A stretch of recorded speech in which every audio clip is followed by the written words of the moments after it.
got to junior high, I got really sick and they diagnosed me with mono. And I don't know, I was just really knocked down by that for a really long time. I went to school for like a month, I think, and then I had a withdrawal. And then I was on homebound for months after, and I ended up dropping out of the homebound because I couldn't even do school at my own house. I just had to be in bed. I was so sick. It was so frustrating. I just wanted to know. I didn't care if it was cancer or what it was. I just wanted to know what was wrong so that I could be like, okay, I really am sick. There really is something going on and we can actually treat it. It was 8th grade I got diagnosed with mono. In 9th grade, I had my appendix taken out. And after that, I just went downhill so fast. Like a month later, I was just feeling even sicker and sicker, and my stomach aches were getting worse. And then 10th grade, I had my gallbladder taken out because it stopped working. And that summer, I was diagnosed with Crohn's disease. And that fall, I was in the ER probably 4 times within a week.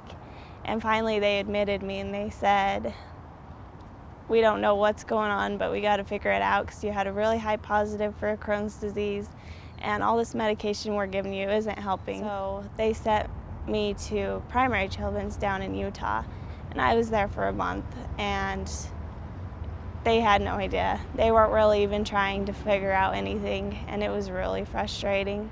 And the night I got home from Primary Children's, I was in the ER with like getting 3 bags of fluid. And the next day, I was getting ready to come up here to this doctor, and I just collapsed.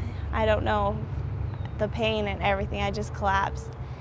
And after a while, I realized I couldn't move anything. And my mom freaked out, and my dad carried me to the car, and she was driving, and I asked her where we were going. And she said she didn't know. She just was gonna try and figure out where to go while we were driving. So she started headed towards the hospital, and then I just blacked out, and I don't remember driving up here, but we drove up here. And when we got here, I remember Dr. J coming out to the car and asking me if I could move, and I just started crying because I couldn't move. I tried moving my hand and everything. And he picked me up and he carried me inside. And he laid me on a bed, and they started doing testing, and they said that my kidneys were shutting down and my stomach was shutting down. I was on the last stages of starvation. I can't remember what else. There's a lot of stuff. I was in tick paralysis. My body was digesting itself. And so they got me hooked up to this IV, and by the time it was halfway gone, I ate and I didn't throw up. I had been throwing up for like 3 months every single day, and I lost 40 pounds, I think. I was 110. And after it was halfway gone, I didn't throw up. And when it was all the way gone, I noticed I could move my arms again. And the next day, I was able to walk in. It was the most amazing thing ever. That was in 2009, so almost 2 years ago. Yeah, I have 4 jobs. I'm living on my own. I'm able to ride my bike, and I'm able to draw. It doesn't hurt my hands so bad anymore to draw.